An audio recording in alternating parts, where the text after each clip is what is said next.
Hello, and welcome to Five for Friday for this Friday, February 24th, 2023. Thanks for tuning in to this week's issue of Five for Friday, where we look at signals of change in the news that are relevant to small business owners. Don't have time to stay up on the news? Let me do the work for you and summarize it nicely with 5 topics in about 5 minutes. Ready to get started? All right, here we go.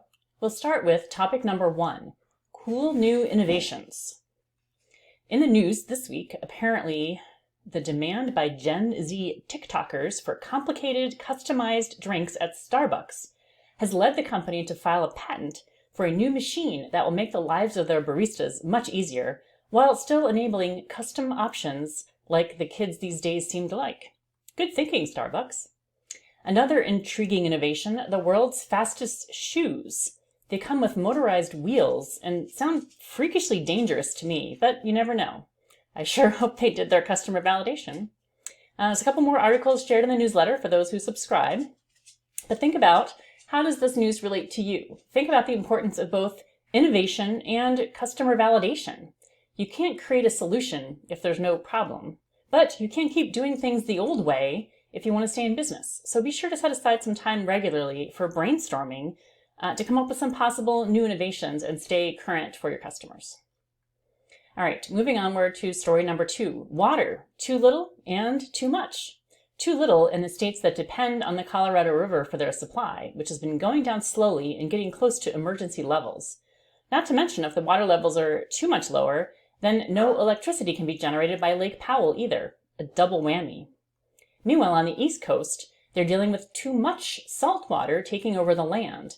This could only get worse as the sea ice starts to melt, raising sea levels across the world. So I hope you don't manufacture anything that uses lots of water, or live on a coast that could be underwater. Think about how these signals of change could impact your business or your customers. It's always important to consider, even if these stories seem unrelated, that there could be a connection.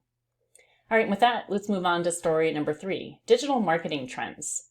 Getting your business noticed online can be a true crapshoot. At least use the data to help you prioritize how to spend your time and money. Did you know that the top B2B sales and marketing strategy right now is AI and automation?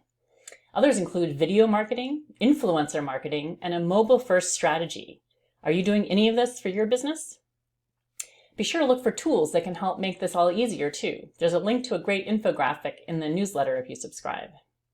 I might be a skeptic when it comes to digital marketing, but it's still necessary. So take advantage of ways to make things easier and cheaper for your business and still stay out there. All right, moving on to story number 4. Everything can be 3D printed. This week, that includes engine parts for a rocket, specialized parts for space exploration equipment, solid-state batteries, and chocolate. Quite the diverse list. How could 3D printing impact your business? Is it a threat or an opportunity?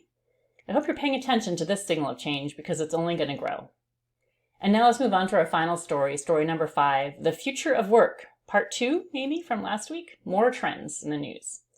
This week, we're seeing a push for more benefits for employees, including access to free childcare, now available in New Mexico, paid leave legislation in Illinois, a 4-hour workday pending in Maryland, and some big changes for 401k contributions, automatic now, maybe, and Affordable Care Act enrollments, going way up.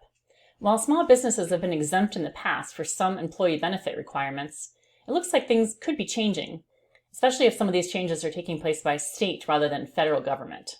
What benefits do you offer right now, and what could you offer that might attract new employees? What do you need to be prepared to offer that could become mandatory? Make sure you're ready for these Gen Z-driven changes because they're coming soon.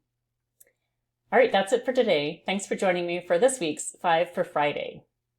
As always, I hope you will sign up to receive these videos directly from me or subscribe on YouTube so you can continue to hear about these signals of change that could impact your small business. Thanks for listening today, and happy Friday.